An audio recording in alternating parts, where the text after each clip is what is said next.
Bueno, vamos a dar continuidad al programa.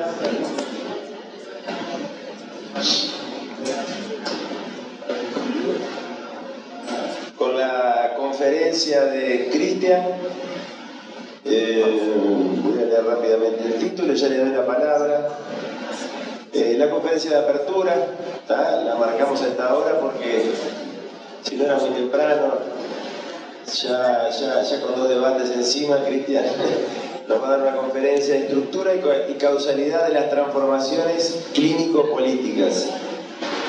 Bueno, muchas gracias, Cristian, por estar aquí. Adelante. Hola, Guillermo. Un placer, una alegría estar acá.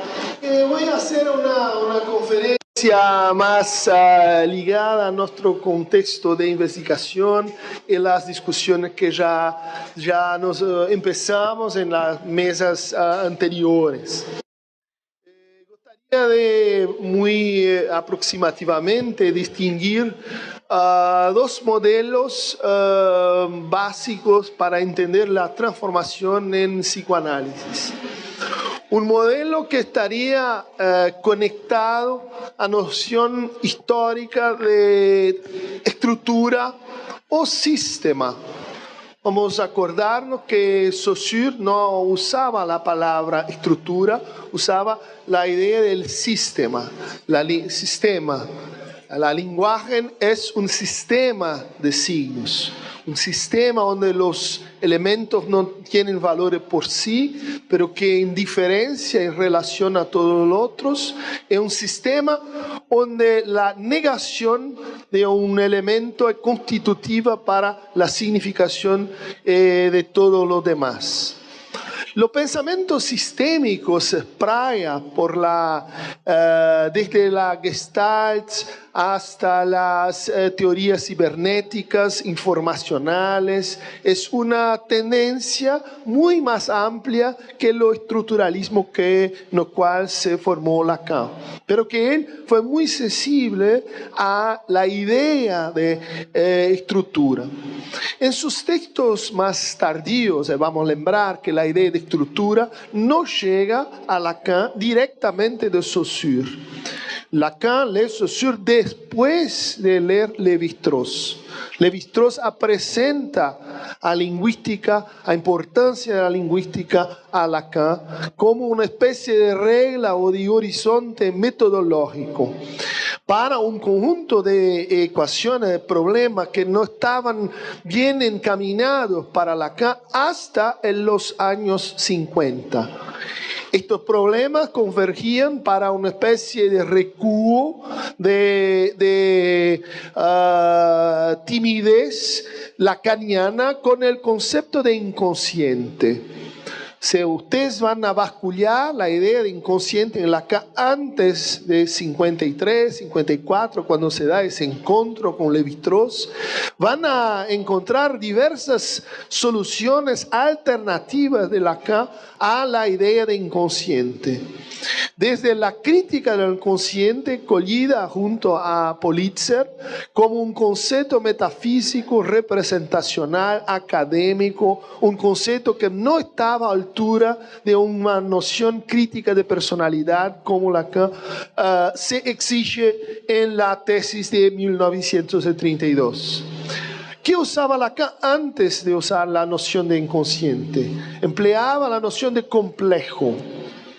La noción de complejo viene de Jung, de Freud, Imago es una otra versión de eso. Era ampliamente empleada por Lacan en los textos de la década de 30, 40. Márquenlo que ese es un concepto fundamental y crítico de Lacan que va a aparecer en su texto de 46 sobre la causalidad psíquica. ¿Cuál es la cuestión que Lacan tiene con el inconsciente? Él no puede operar como una instancia causal. representaciones, cuando están asociadas en el lugar causal, nos conducen a una concepción idealista o mentalista en psicología o en psiquiatría. Lacan no quiere conceder a lo inconsciente esta función de inducción causal, porque sabe que eso traería para él un compromiso metafísico sin vuelta, sin retorno. Por tanto, se adía la noción de inconsciente, la enfrentación del concepto de inconsciente hasta la llegada de la noción de estructura que comienza con Lévi-Strauss, faz con que Lacan retroceda hasta Saussure y entienda y proponga el retorno a Freud. Esa es una otra manera de entender el retorno a Freud, como un retorno propio, lacaniano, no solamente de introducción de nuevos elementos, de nuevas lecturas, una especie de refundación al psicoanálisis, pero que un retorno a algo que estaba pasado en la lectura y en el programa lacaniano. El retorno a Freud que se basa justamente en la idea del inconsciente estructurado como una lenguaje. O sea, para aceptar radicalmente la importancia del inconsciente, tenéis que aceptar la noción de estructura, estructurado como una lenguaje.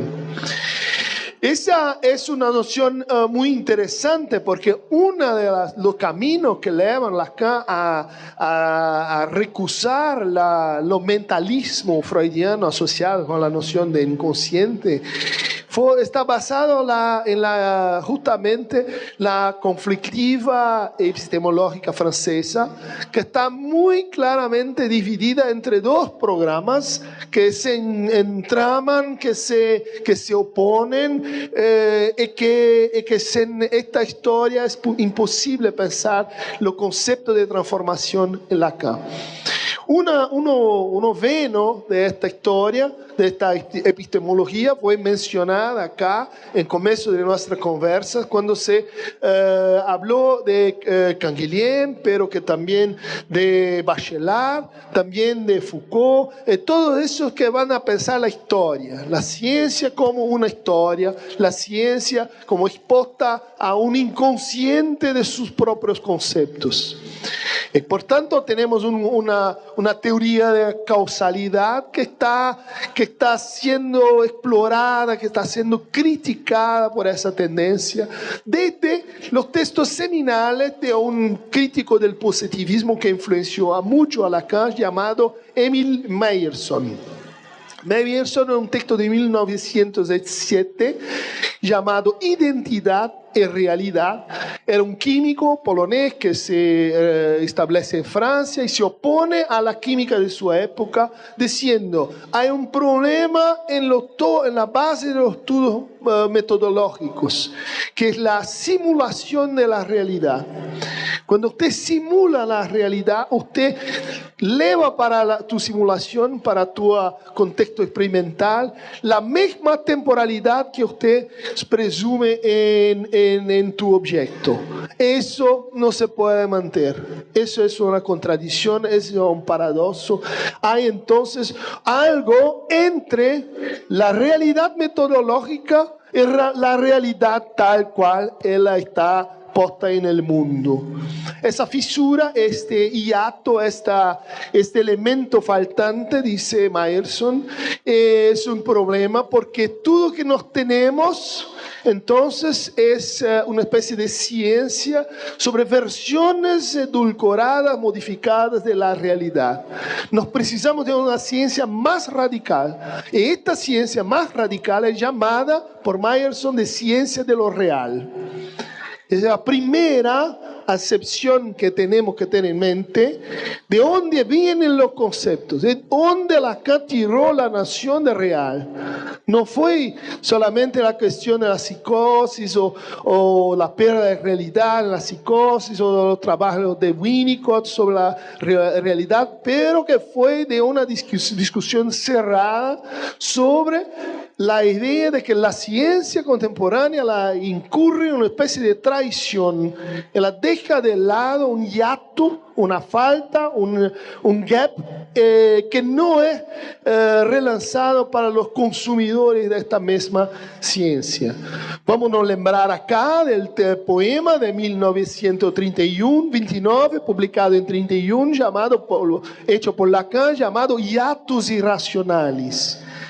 Hiatos Irracionales, cuya primera versión era Pantarrey. Pantarrey, declaración axiomática del pensamiento de Heráclito. Todo pasa, todo muda, todo... O sea, la crítica de la identidad. La crítica de la identidad presupuesta pelo ser en el tiempo. Eso está en la origen del concepto de real, eso está en la origen del problema de causalidad para Lacan. ¿Por qué el inconsciente no puede ser simplemente un elemento causal? Porque tiene que contar con una especie de gap, de hiancia, pero en la cual la causalidad puede estar basada. Esa es una intuición primaria de Lacan que va a reaparecer en la respuesta que da a Miller en el seminario 11. ¿Por qué el inconsciente no tiene una ontología?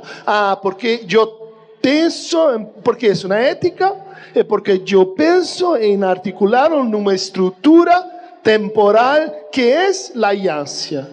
Es la misma cosa.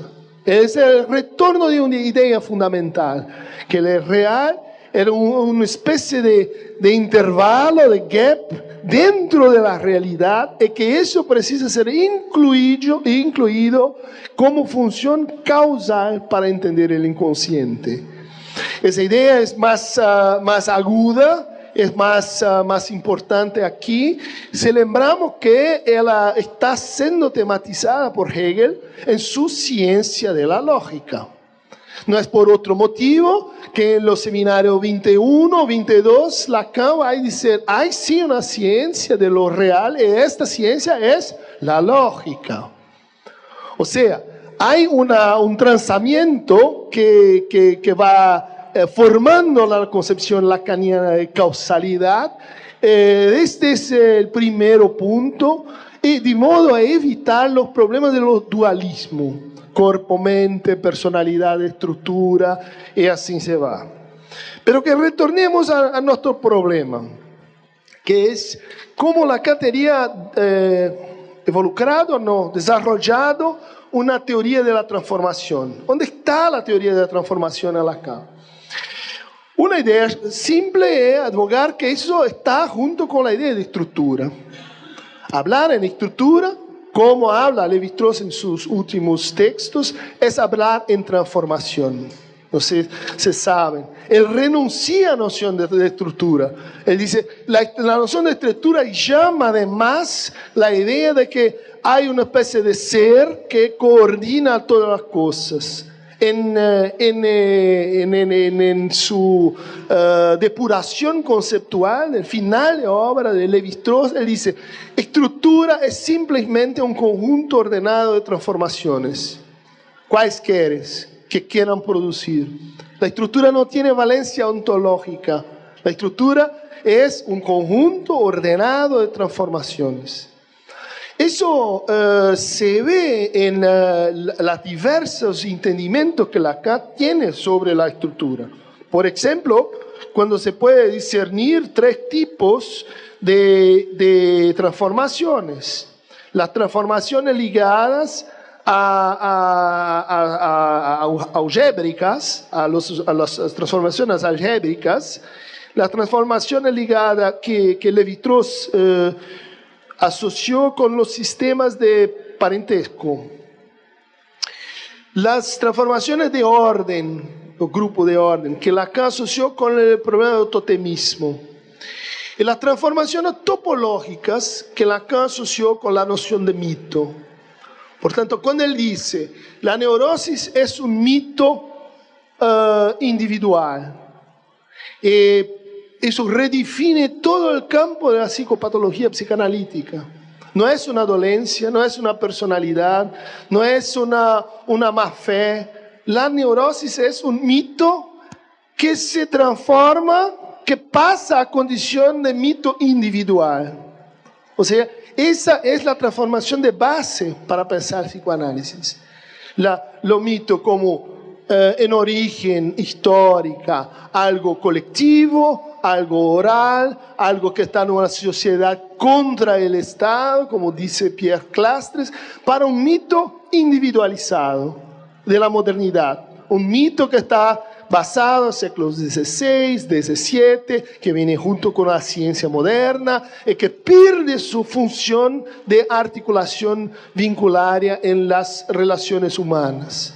Por tanto, la cura de la neurosis es, en cierta medida, la colectivización de este mito, la reintroducción de este mito que pierde su función integrativa con otros mitos.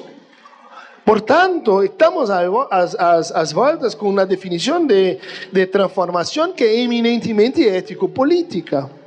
¿Por qué? Porque está por detrás de eso cómo se puede revertir, cómo se puede llevar a cabo de forma radical una crítica del individuo. Vea, esa idea es una idea que está emparellando entonces Lacan con muchos pensadores críticos. Ela está basada, ela nos reenvía a una crítica de aquello que está en el fundamento sociológico del individuo, que es su identidad. O sea, si hay una introducción conceptual hecha por Lacan en relación a psicoanálisis, esa reintroducción no es la noción de inconsciente, que como estoy intentando mostrarles, viene cuando se entiende lo inconsciente como un sistema de transformaciones significantes, de transformaciones que tienen una lógica condicionaria. La novedad no es esa. La novedad está en la introducción del concepto de sujeto, como crítica del individuo, como crítica de la idea de que hay algo en el interior del individuo que es idéntico y que podría funcionar como una especie de esencia de sí. Eso o que marca o segundo paso, y por eso organizo mi conferencia en torno de dos modalidades de entendimiento sobre la transformación. Una modalidad ligada a las estructuras. Cómo se pasa de una estructura a otra, cómo se convierte, por ejemplo, una estructura topológica en estructura algébrica, cómo se pasa de una estructura de orden para una estructura topológica. Eso acá nos lleva a un problema, porque esa era horizonte de formalización de los dos grandes programas matemáticos de fines del siglo XIX. El programa de Felix Klein, representado por lo ya conocido como el programa de Erlangen, y el programa de Poincaré, asumido por los Bourbachianos, que era transformar toda la matemática en una unidad de pensamiento. La estrategia alemana basada en lo formalismo es distinta de la estrategia de los Bourbachianos, porque para ellos se trataría de describir tres estructuras fundamentales que cubrirían todo el campo de la matemática. Teoría de los números, teoría de los complejos, teoría de geometría, álgebra, teoría del cálculo. Problema que tenemos, ese proyecto, un proyecto muy vultoso, hecho por jóvenes matemáticos, entre ellos André Weil, que fue el sujeto que dio la solución del problema del parentesco Murgin para Lévi-Strauss e introdujo en la antropología el método lógico. Cuando él dice, este sistema de parentesco no se puede pensar con la lógica más simple, tiene que recorrer a los grafos. La idea de grafo viene de Lévi-Strauss para Lacan, está claro. Viene en el contexto, André Weil era un bourbachiano, estaba envuelto en la idea de que las tres estructuras elas serían conmensurables. Perfectamente conmensurable. Todo que usted puede hacer con la topología, tiene que poder hacer con los grupos. Esta idea es falsa. Esa idea fue mostrada como un equívoco. No se puede hacer eso. No hay una comensurabilidad perfecta de las tres grandes estructuras. Eso tiene implicación, Lacan se da cuenta de eso al final de su obra, se da cuenta de que hay un problema con su teoría de las transformaciones. Pero que decía que la teoría de las transformaciones está ligada de un lado a la estructura y de otro lado a radicalización de la teoría de la causalidad. Esta teoría de la causalidad tiene un origen en la dialéctica. Esta teoría de la causalidad explica, está postrada de afirmaciones muy simples de leer y de aplicar clínicamente, pero que pregunto a ustedes de dónde viene esa idea de que aquello que no se escribe en lo simbólico retorna en lo real. ¿Dónde está eso en Freud? ¿Dónde está la noción de real opuesta a simbólico, imaginario en Freud?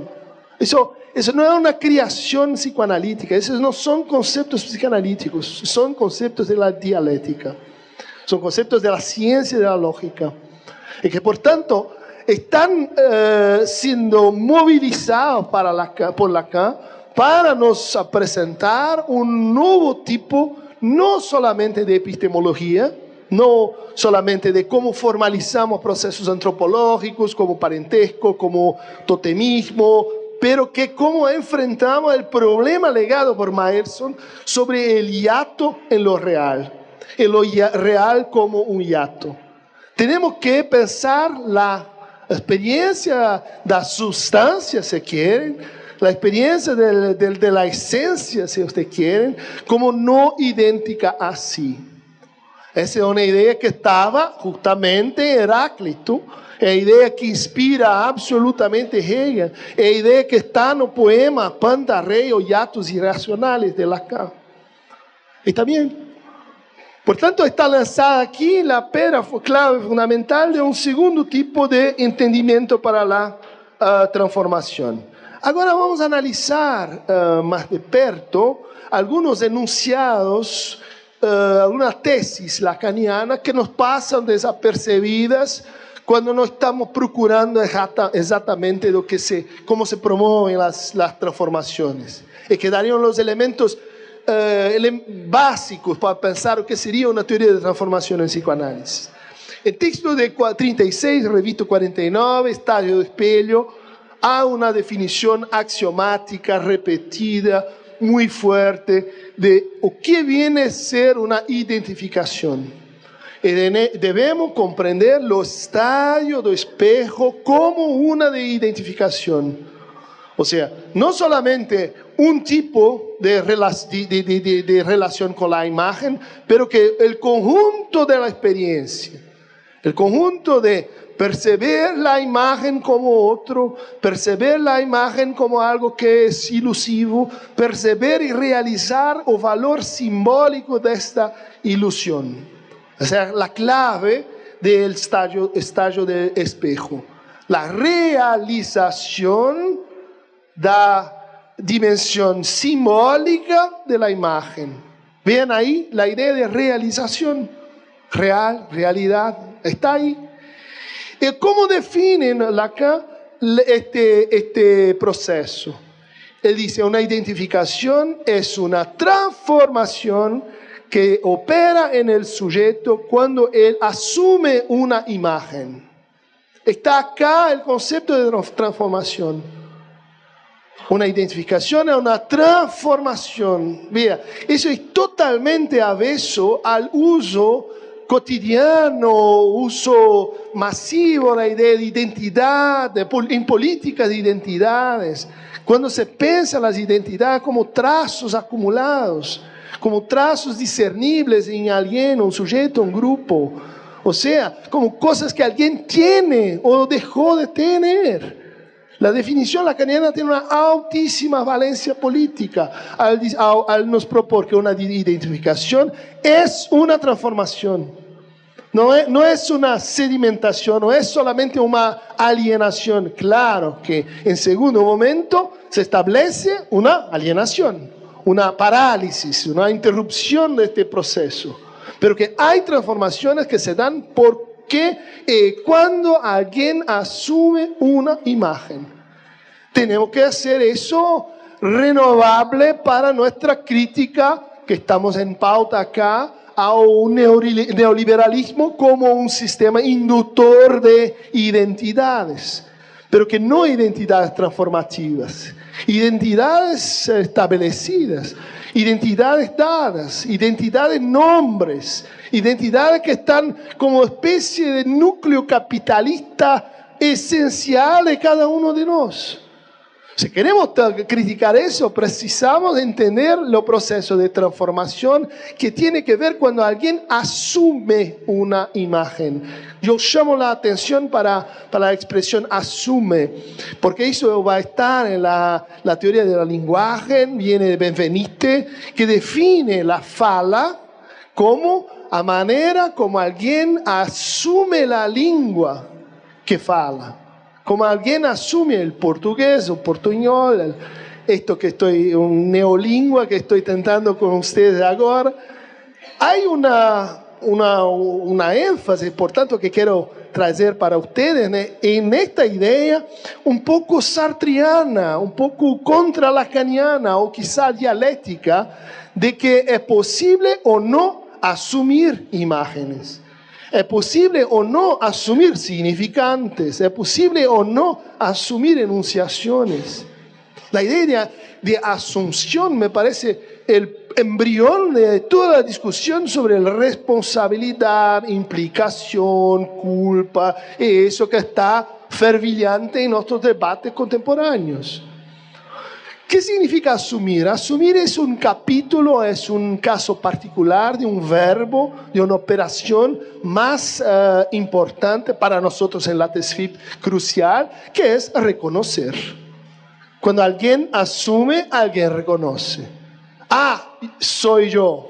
Tú es esto. Quieres aquello. O sea, no tenemos en la máquina de transformación, la teoría de la transformación basada en lo imaginario, no quiero descualificarla en nada, pero que basada en la asunción de imágenes, tenemos aquí una teoría del reconocimiento, que es cómo podemos leer todo o releer todos los desarrollos psicoanalíticos en torno a los narcisismos. El narcisismo es una experiencia de reconocimiento. Y si queremos entender la nueva manera de producción de sujetos en el neoliberalismo, de manera a producir una crítica a su propia teoría de transformación, tenemos que ofrecer algo más. Tenemos que mostrar cómo en la gramática básica del reconocimiento, en la uberización, en la avaliación diagnóstica, en las críticas a psicoterapia y a psicoanálisis, está en curso un concepto de reconocimiento que es deficitario, falso, problemático, insuficiente. Y eso es claramente un programa simultáneamente clínico y político. Porque acá trae la cuestión para cosas que ficaron pendientes en nuestro debate a poco. Por ejemplo, cuando hablamos de psicoanálisis como una experiencia de comunidad, no de instituciones solamente. Especialmente cuando estamos en las propuestas lacanianas. Especialmente cuando se considera que Lacan disolvió todas las instituciones que perteneció. O sea, a algo que está siendo tematizado entre la psicoanálisis como una comunidad y la psicoanálisis como un proceso que hay también de instituciones, que tiene una relación radical con la imposibilidad de transportar uno en otro y otro en uno. O sea, há un real, há un gap, há un hiatus entre una cosa y otra, que el neoliberalismo no quiere saber nada. No quiere saber nada porque todo ese conjunto está englobado en una gramática más simple que es de producción-consumo. Es una gramática de circulación de bienes simbólicos, donde o estás, primera fase del neoliberalismo, institucionalmente dominando las comunidades, y segunda fase que estamos viviendo, el terror, el nombre del terror es posible denominarlo así, que la lógica comunitaria se impone a lógica de instituciones. Por eso, si estoy en la comunidad que está en el poder, mis valores, mis ideas van a se imponer al ministro del ambiente o de la ciencia en Brasil. Porque basta eso. La cuestión es que si comprendemos Lacan como un crítico de estas dos, como un teórico del hiato entre esas dos cosas, no podemos defender ni una posición relativista, una posición que va a decir, no, porque la ciencia hay conflictos cognitivos y hay lugar para cosas que no se pueden pensar hoy. ¿Por qué no podemos defender eso? Porque alguien va a decir, ok, entonces Jesús en la goiabera, entonces acepta, porque yo también tengo mi teoría creacionista y quiero ponerla como una teoría concurrente, alternativa. ¿Por qué no yo? Simplemente porque usted tiene una crítica que es de ocasión para ustedes solamente, no. Es un problema. ¿Cuál es la posición contraria y inmediatamente equivocada? No, la ciencia, la psicoanálisis tiene un método seguro que podemos convencer por uso estricto, universal de la razón. Es interesante, sí, pero que no es la posición del psicoanálisis. El psicoanálisis no es solamente expresión de la marca histórica del progreso de la razón. La psicoanálisis es también la crítica de esta marcha histórica. Es también los discursos que apuntan para su insuficiencia interna, no externa. Por tanto, tenemos un problema de cómo queremos nos hacer reconocer, como dice Ilana, cómo queremos nos hacer reconocer. ¿Cómo nos podemos no espacio público? ¿Cómo? Y eso está siendo tal vez la parte más pujante de una psicoanálisis crítica hoy en Brasil, que son las clínicas públicas de psicoanálisis. Son un fato que corrompe o qué? La lógica de que tenemos instituciones o comunidades. No tenemos otra cosa, tenemos experiencias de pequeños grupos que están haciendo algo que corrompen uno de los axiomas más claros en el neoliberalismo, en lo cual estamos nos engañando, que es todo aquello que es del Estado, todo aquello que es público pertenece al Estado. El Estado tiene que regular, eso tiene leyes estatales, eso es importante, porque el público es pose del Estado. Aquello que no es pose del Estado, que queremos reducir y ampliar al mismo tiempo, pertenece a ¿qué? A lógica de empresa. Todo el resto es empresa. Religión empresa, educación empresa, saber empresa, só tiene empresa. Empresa se quiere privado, Estado se quiere público. La crítica lacaniana y la psicoanálisis, por otro motivo que no tiene nada que ver con la temática específica, está diciendo, esto está equivocado. Hay expresiones de deseo que no pertenecen que son públicas y que no pertenecen al Estado. Y hay formas de organización que son privadas y que no están en estructura de empresa.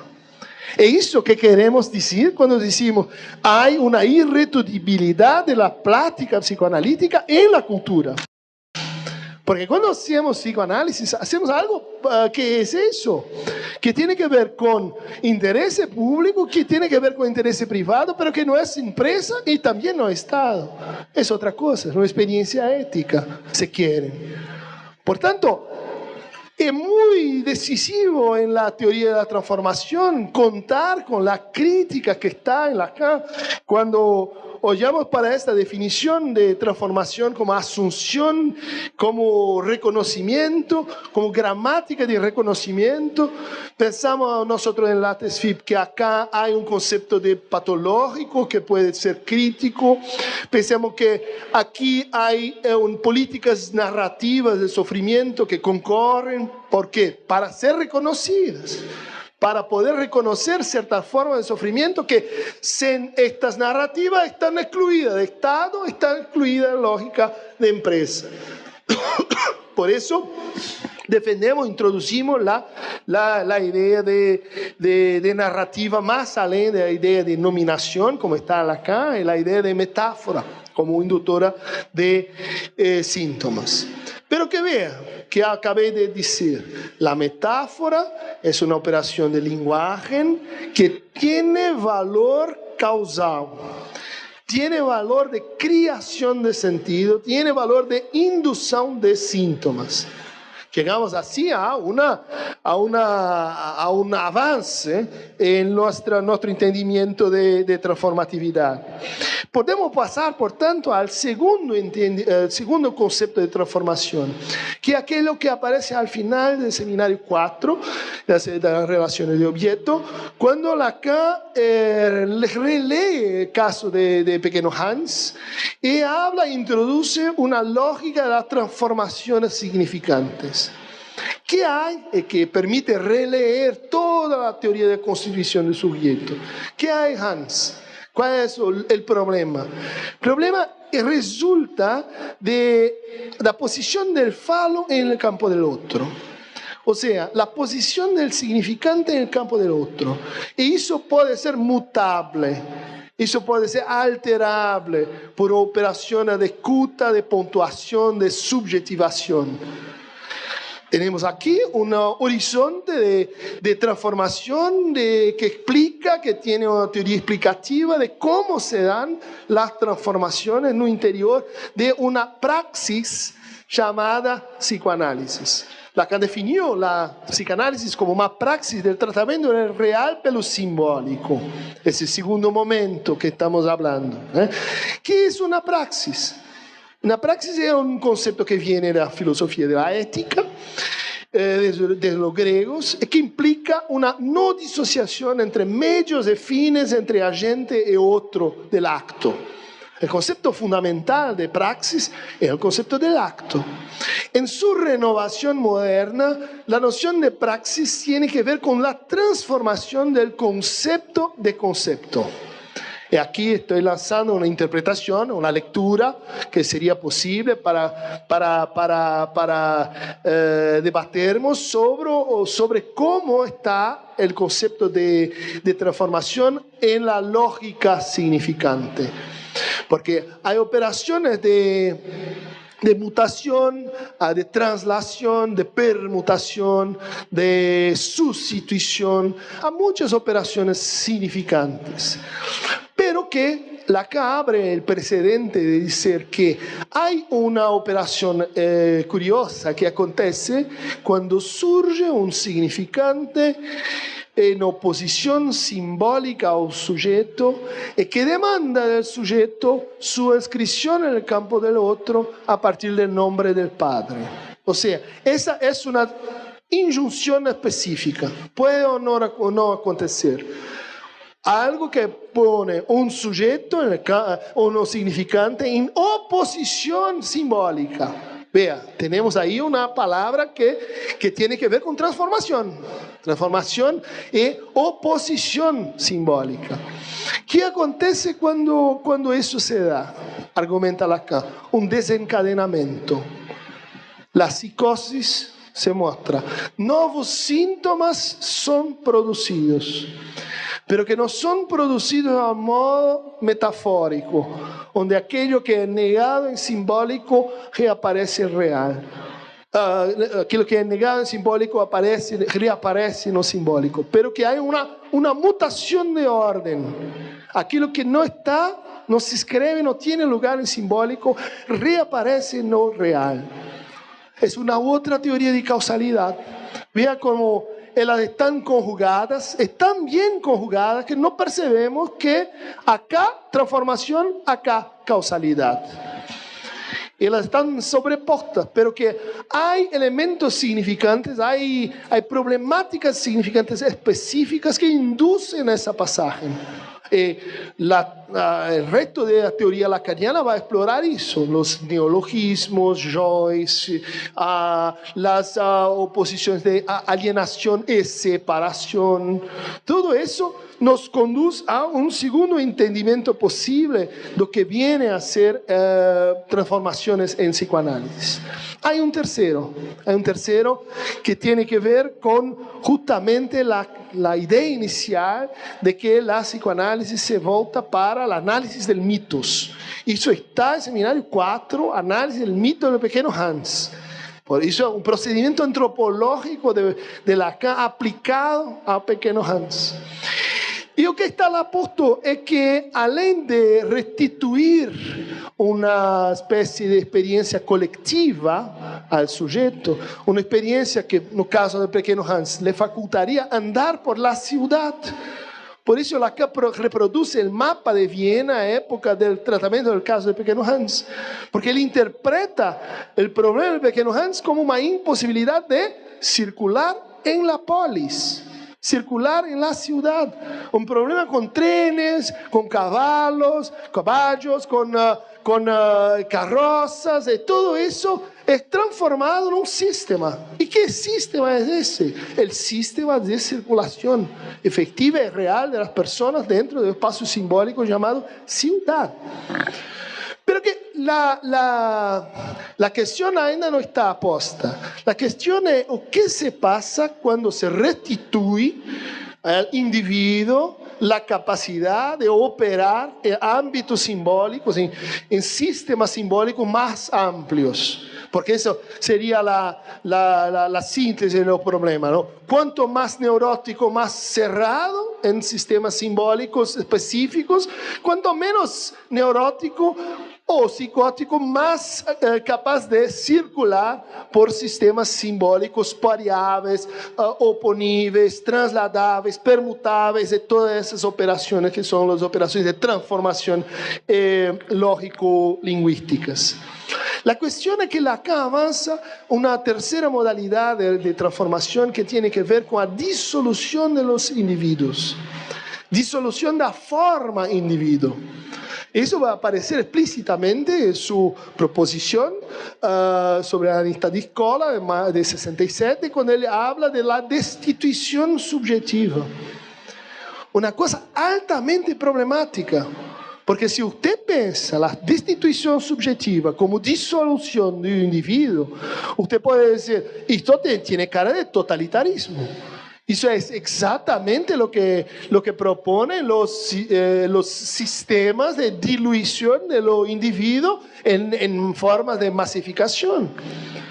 Entonces, ¿por qué después de la guerra, por qué después de todo crítico que Lacan ha inventado, nos propone una transformación que sería final del tratamiento, que sería un horizonte para dónde vamos, no solamente la travesía de imágenes, de identificaciones, como dice al final del seminario 11, pero que la destitución subjetiva? Pienso que esa teorización tiene que ver con aquello que no puede ser transformado. Eso es un desafío para nosotros, porque no todo puede ser transformado. Y en Lacan, o que no puede ser transformado, tiene un nombre, es lo real. No, lo real retorna siempre al mismo punto, lo real no muda, pero que puede mudar nuestra temporalización, nuestra subjetivación, nuestra nominación, el tratamiento de lo real por lo simbólico, la praxis. O sea, hay algo que es resistente a transformación. Hay algo que aproxima el real, lo que se podría llamar el incurable, y que tiene que ver con o que se hace con eso que es incurable. ¿O qué dice el neoliberalismo? El incurable está por toda parte, solo tiene que aceptarlo. Todo es más. ¿O qué podría ofrecer la psicoanálisis en relación a eso? No es la negación de lo incurable, por lo contrario, es la reducción de lo incurable a forma individuo.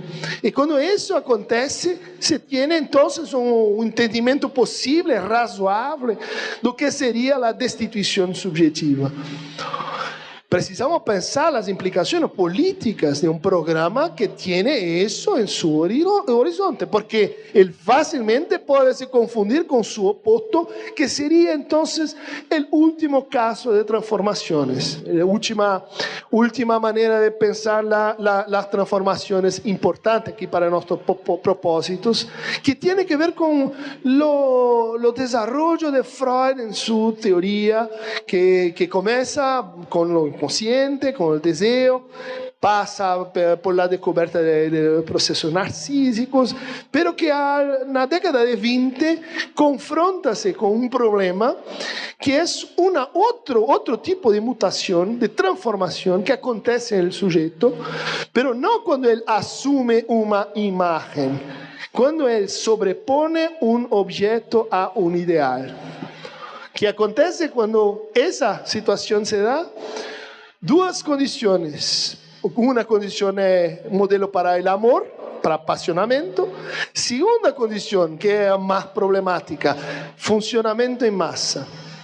Funcionamento com regressão cognitiva, funcionamento com belicosidade para os outros, funcionamento com retorno de rebajos de formas de afeto, funcionamento de alienação a um mestre e identificação a seus traços fundamentais, por exemplo, o bigode de Hitler. Isso é uma transformação. Es una transformación que precisamos pensar. ¿Cómo las personas, esa transformación fundamental que ganó las elecciones en Brasil, no precisa de tanto neoliberalismo para explicar eso? Basta entender cómo, sobre dadas circunstancias, los individuos pasan a funcionar en estado de masa. Pero que no están en las calles, están en computadoras, están en smartphones. Es un estado de funcionamiento que las personas entran y salen. Y cuando las personas entran y salen, tenemos ahí, acá, un modelo de transformación. Un modelo de transformación que incluso puede nos ayudar a entender parte de cierta eficacia de algunos programas psicoterapéuticos. Entra-se, não é um funcionamento identificatório, sim, pero que mais allá de identificatório, de massa. E depois se sai deste funcionamento. Isso produz modificações importantes no sujeito, ou pelo menos na fenomenologia do indivíduo. Está posto acá, entonces, o que podría ser un programa de renovación crítica para la psicoanálisis en relación a este neoliberalismo.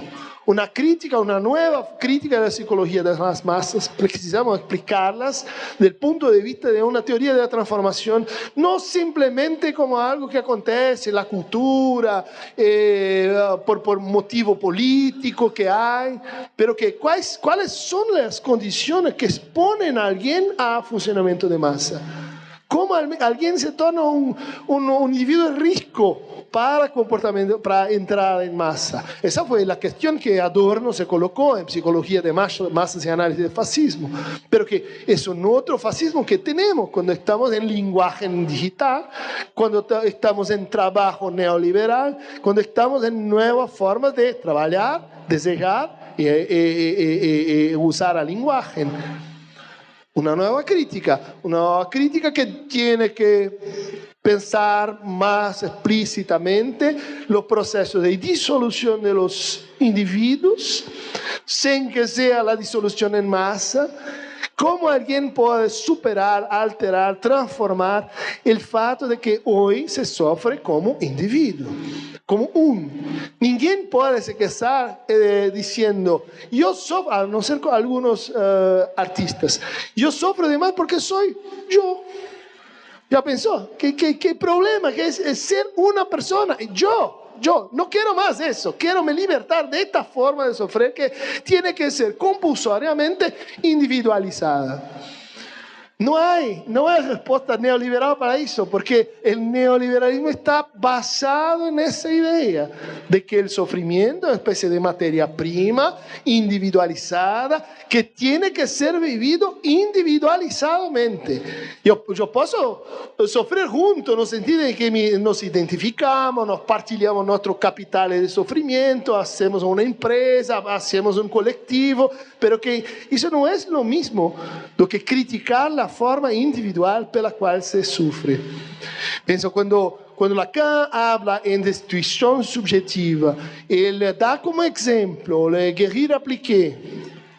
de Jean Paulin y después la relación de Joyce con el síntoma y inventa la idea del síntoma con un TH, está en juego esa idea particular. En tercer punto, tenemos que pensar o qué significa la lógica de transformación significante hoy. O qué significa, cuáles son los procesos de, no entré en esta parte, los procesos de cálculo y de identificación entre el falo y el objeto A, que es una operación ideológicamente sensible para todos que piensan la lógica de fantasma, la ideología de fantasmática, como Zizek y así por delante. Y finalmente precisamos de una renovación en nuestra teoría del reconocimiento para que podamos decir, cuando alguien asume una imagen, hay acá una transformación. Todo eso para poder decir qué tipo de transformación queremos, para além da transformación básica, para que todo continúe como siempre esteve. Eso.